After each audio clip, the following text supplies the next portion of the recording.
From resorts to something much different, a special report is next. A growing trend in One Valley City. Find out how one-time resorts are being turned into facilities of hope.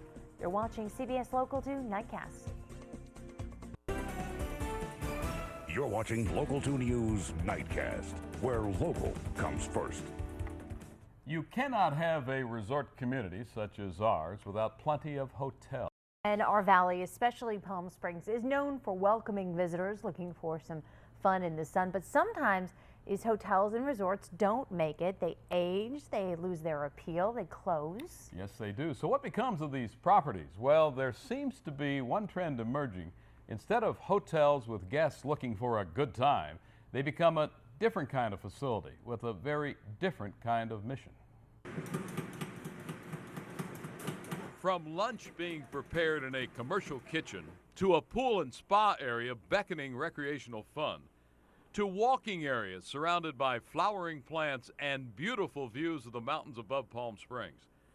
You might guess this is another welcoming desert resort. You would be wrong. I was drinking a lot and missing work. And What's a lot? A lot. You know, those great big handle bottles of vodka. We're starting on my second one in a day. That is the type of resident you'll find here now.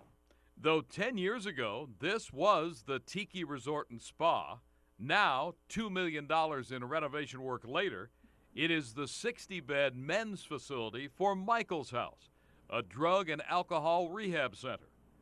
Michael's is one of several rehab facilities to take over an old, and in this case vacant, hotel property, use its divided room structure with large food prep and dining area, and try to put lives back together. If you've got a property that's been sitting vacant, you know, for 15 or 20 years, and where from a hotel operator or from a residential developer perspective, you know, can't really make it work financially, and then an operator comes along and can actually make it work financially and spend the money to put it back into productive use, you know, that's a really good thing. With arguably the most famous substance abuse facility in the country, the Betty Ford Center here in our valley, it perhaps seems only natural that other rehab businesses would spring up. Close to Los Angeles, snow only in the mountains, and, says Michael's House CEO Krista Gilbert, an almost mystical allure. I just don't think it can be disputed that Palm Springs and this whole valley is perceived as such an amazing healing oasis. And that's a national perception. So it holds a lot of appeal for people to want to come and to do the healing that recovery really is about. And Michael's House is far from alone. This is the Palm Tea on East Palm Canyon Drive, formerly a hotel. It recently sold to a Los Angeles company. It's being renovated and will eventually become a sober living center.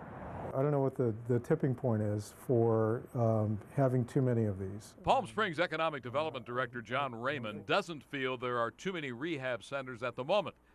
He concedes when a property converts from a hotel to a rehab center, the city does lose potential transit occupancy tax monies. But he insists that's not often a big deal. It's not hundreds of thousands of dollars. It's tens of thousands of dollars, but it's not, you know, lots and lots of money. And in the case of the once vacant Tiki Resort, now Michael's House, at least the city eliminates an eyesore and gets its share of property tax. And Michael's also provides jobs, like the one former flight attendant and recovering alcoholic Donnie Strom has. Remember him? A few years ago, guzzling more than a bottle of vodka a day. And now you yourself are a counselor. Absolutely. So it's giving back in some ways? Yeah, started here not quite 3 years ago, and started as a residential counselor and gave it 128%. And you may wonder about the neighbors of Michael's House. I spoke with some of them. They're very happy with Michael's House. Number one, they're very happy it's not a building, which it has been for nearly a decade. Right. And also they say there's no noise, no extra traffic. They couldn't be more pleased right now. It makes sense. And what a peaceful and relaxing environment for these people to heal themselves. That's exactly right.